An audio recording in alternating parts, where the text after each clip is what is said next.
اگر کوئی شخص 7 دن تک روزہ رکھے اور غروب آفتاب کے بعد افطار سے پہلے 21 بار یہ اسم مبارک یا مصور پڑھ کر دم کرے اور پانی بان عورت کو پلائے تو انشاءاللہ اس کا بانجھ پن دور ہو جائے گا۔ جو اپنے بستر پر آ کر 7 بار یہ اسم پڑھے پھر ہم بستری کرے تو اللہ تعالیٰ اسے نیک اولاد عطا فرمائے گا۔ اس اسم مبارک کا بکثرت ذکر کرنے سے ضائع عجیبہ کا ایجاد آسان ہو جاتا ہے۔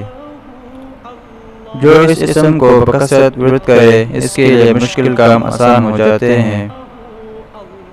جو کوئی وضو کرنے کے بعد شہادت کی انگلی سے یا مصور کو اپنی پیشانی پر لکھے تو جس سے ملاقات ہو وہ اس کا دوست ہو جائے گا۔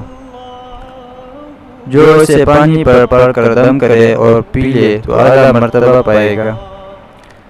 دین کی بات کو پھیلانا صدقہ جاریہ ہے۔ اس ویڈیو کو ثواب کی نیت سے شیئر کر دے۔ جزاک اللہ۔